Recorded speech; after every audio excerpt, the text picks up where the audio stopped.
Boom! Uh-oh. Looks like Brooke Baldwin's gone. CNN is going to be seeing some people go bye-bye.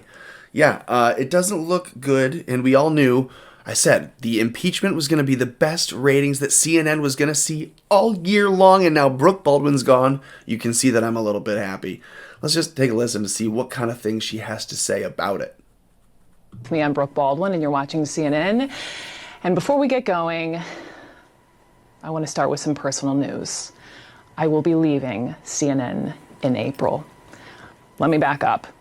After most of my 20s working my way up in local news, I came to this network in 2008, in the midst of the Great Recession as a freelancer. I remember I scribbled my name on a Post-it note and stuck it outside of this temporary office, determined to fulfill my dream of becoming a full-time CNN correspondent. I wanted to be part of the best in cable news and journalism. And as a native Atlantan, this would be my hometown team.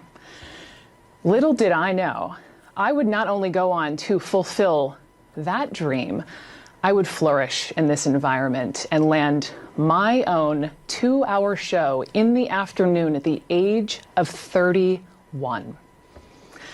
For a decade, I have never taken for granted the enormous responsibility and privilege I've had to work with some of the most talented producers and photojournalists and correspondents and anchors out there, as we have covered our era's most urgent and important stories: conflicts, terrorism, environmental and natural disasters, the wrath. Okay, no.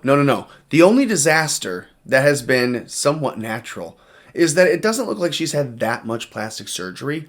Other than that, I would say Brooke Baldwin is the disaster. Other than, I guess, Brian Stelter and Jake Tapper and Chris Cuomo and Don Lemon. Okay, so I guess the entire network is a disaster, but that's why you're seeing these people leave. In October, she said she was going to have her time slot switched with Jake, and that it wasn't her choice. Now you see, she'll be leaving the network entirely in April. Do you think that's her choice? She says it is. She says she's going to go back to doing temporary and some freelance stuff, but come on. I think it has a lot more to do with the following clips. According to Axios, it's about 700 in total. Most are Democrats, like 33-year-old Emily Randall, the first in her family to graduate college. Randall is running for state senate in Washington's 26th district after working in healthcare for a decade. But over in Washington's 28th district, a 29-year-old Latina has become a rising Republican star. She is Maya Espinoza. She is an elementary school and music teacher and small business owner. And 4 years ago, she founded the Center for Latino Leadership to provide an avenue for Latino voices so that they can move. I'm a First Amendment absolutist. I believe in only two things completely: the First Amendment and boobs. And so once they made the decision that they were not going to allow a conservative, non-sports related commentary, they couldn't do it. Hold on. I just want to make sure I heard you correctly as a woman anchoring the show. Did you say, what did you just say? You believe in the First Amendment and BWBS? Boobs. Two things that have only never let me down in this entire country's history: the First Amendment and boobs. So those are the only two things I believe in absolutely in the country. And so I don't think Jemele Hill should be fired, but I do think straight up that once you make the decision that you were going to let Kurt Schilling go, that you have to also make the decision that you're going to let Jemele Hill go. I think that's a bad decision. I think ESPN has made bad decisions that have led to 13 million subscribers bailing on the network. They've made bad decisions that have led to ratings collapsing. Jemele Hill's television show is collapsing. Ratings were down 20% last week over last year. I think that's why she's angry.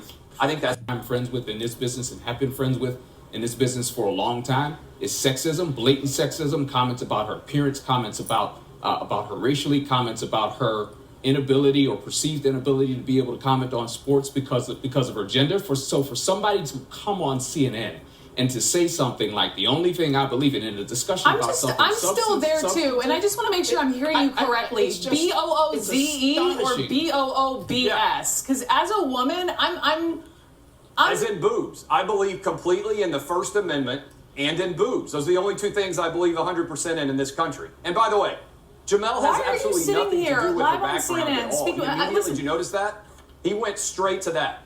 Yeah, you're absolutely right. I did go straight to that. Why would you even say that live on national television and with a female host?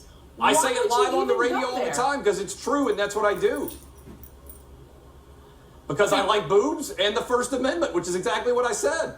Listen, Brooke, I think that speaks for itself. I love the First Amendment. Stupid. Loser. Sit down. Very nasty.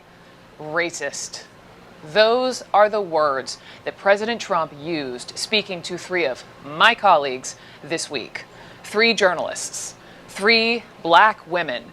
They are Yamiche Alcindor, April Ryan, and Abby Phillip.